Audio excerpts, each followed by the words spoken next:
Okay, when my wife took the shahadat, she immediately decided to put hijab on her and to change her clothes and everything. And even I asked her, "Are you really sure about this? Because if you are not sure," she told me, "Yes, I am sure, and I want to put hijab." And even now, 4 years after, most of the people who knows me, who knows her, even who don't know us, they think that I told her to put hijab. It was just her decision. She wanted to put hijab because she wanted to serve to God and she wanted to do this, And it was not my decision. Even now, I'm always thinking it's not about people. You are so tough guy. You probably dominate with her and tell her to put. No, it's not my choice. It was her choice. Can you see the birds? They're flying. That nothing keep them in the sky. That only God keep them up. So hold down. I don't want to tell you everything about this. Keep on with the Deen Show. This is the Deen Show. This is the Deen Show. This is the Deen Show. This is the Deen Show. Greetings and peace. Assalamu alaikum, guys. How you doing? We're at the life-changing factory, and you're going to find out why. We're here with Nadim Bobic. Assalamu alaikum wa rahmatullahi wa barakatuh. How are you, brother? Alhamdulillah. You have a beautiful facility here in Sarajevo. That's the capital of Bosnia.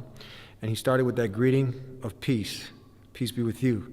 So it says, well, let's start with that. Why your motto is life-changing factory? So tell us a little bit about that. Okay, regarding my trainings and my system door training, I work on functional workouts, but my philosophy, life-changing factor, it's not only about training your body. I like to change the philosophy of mind with the people, that start living the training, This is one of the reason why it's the life-changing factory. One of the biggest killers is the ego, and you actually have on your wall a list of points. And what's the number one point that's in there? The number one point is to leave your ego outside of my gym. The point of that is it's not important how much money you have. Are you poor? Are you rich? What kind of university you finish or something? It's important that just you came in my gym to train. This is one of the reason why is leave the ego outside of the gym. Yeah. Now, not only are you a successful business entrepreneur with probably the most successful gym probably in the Balkans, this whole area, but you're also someone who's dedicated to your deen. How long ago did you start reflecting about the purpose of life and living your purpose? Alhamdulillah. I start thinking, okay, I grew up in every people who lives here know that we grow up in a very mixed environment, and I start thinking about this when I was 18, maybe 18, 19.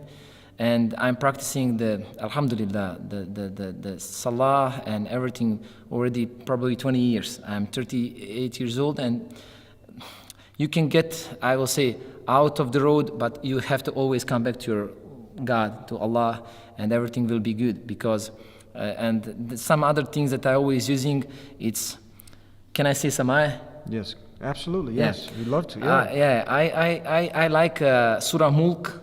It's I don't know how to say in English. It's power or something like that. Mm-hmm. There's the one ayat telling أَوَلَمْ يَرَوْا إِلَى الطَّيْرِ فَوْقَهُمْ صَافَاتِ وَيَقْبِضْنَ مَا يُمْسِكُهُنَّ إِلَّا الرَّحْمَنُ إِنَّهُ بِكُلِّ شَيْءٍ بَصِيرٌ. I will try on English that can you see the birds? They're flying. That nothing keep them in the sky. That only God keep them up. So I try to act like this. I'm working and everything, but I always put my back on Allah. Alhamdulillah, this is giving me a lot of power. And I have one sentence when I say, what I see, the other people cannot even imagine, because I know that when you believe in Allah, everything is possible. That's right. When you believe in the Creator, anything is possible. Yes. You also have a unique story with your wife. She comes from a background, Russian Orthodox Christian. Share that story with us, please. Oh, this is the very interesting story, I think. My wife, she's Orthodox Russian. She grew up in, Assalamu alaikum. She grew up on north of Russia. It's a name of city is Arkhangelsk. It's a north. I think that they ever saw any kind of Muslim over there. Even it's now 2019, and they just got first mosque there ever. So she moved here as Orthodox and married me 6 years ago.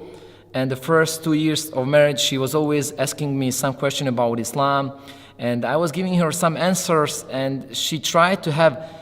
Of course, I told her that in my house is Islam, and my children will grow up as a Muslims and everything. She accepted this, and I told her I don't have anything against your religion.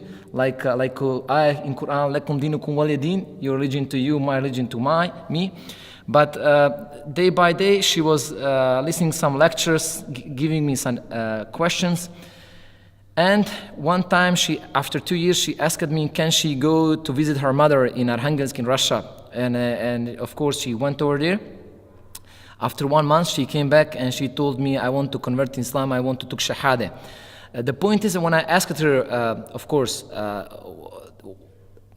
me as a Muslim, who born as a Muslim here in Bosnia and Sarajevo, it was very interesting even for me. Why did you do this? Because I never put any kind of force, like in Quran it's written, there is no force in religion.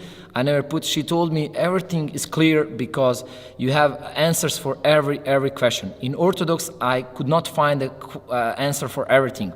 And she told me when I was in Russia, I told to myself, I want to go in Russia again to try to not think about Allah, to not think about creation and everything. But whatever I saw, tree or grass or everything, I was like, oh, Allah made this so beautiful. And she told me when I was in a plane flying, I was thinking, I know all true, but I didn't took Shahadat, and I was scared.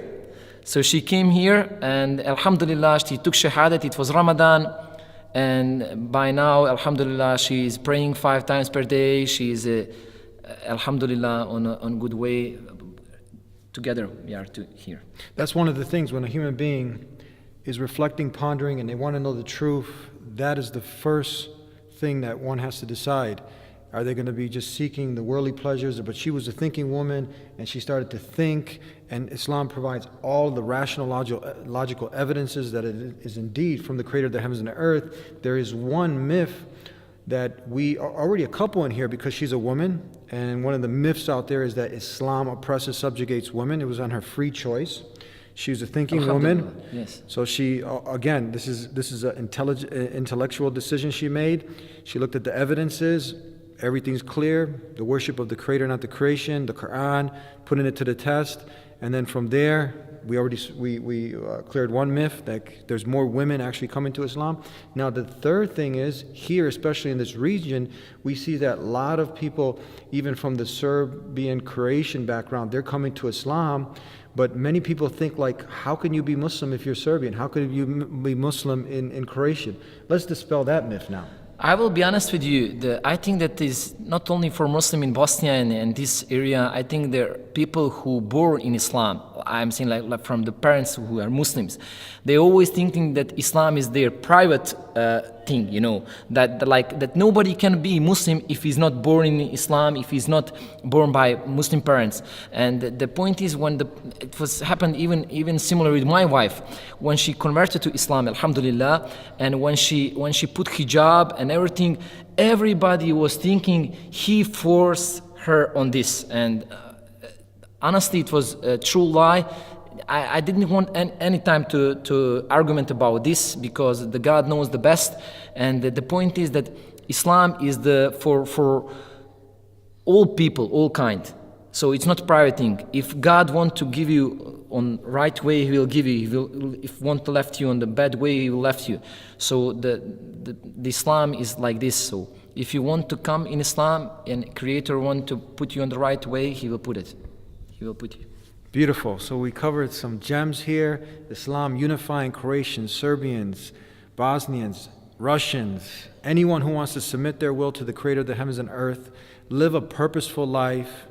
You can find all those answers in this beautiful way of life, Islam. And if you want to go ahead and get a great workout and join the factory, Gym champion, be a gym champion, factory, life-changing factory, they can come and visit you here. Where can they come see you? We have website. You can check all information on our website, gymchampion.ba. Thank you very much for visiting me here with your friends. I am very honored. Thank you, big thank you, Alhamdulillah. May Allah bless you. Ameen. And thank you guys for tuning in here from Bosnia, Sarajevo. Peace be with you. Assalamu alaikum. Assalamu alaikum wa rahmatullahi wa barakatuh.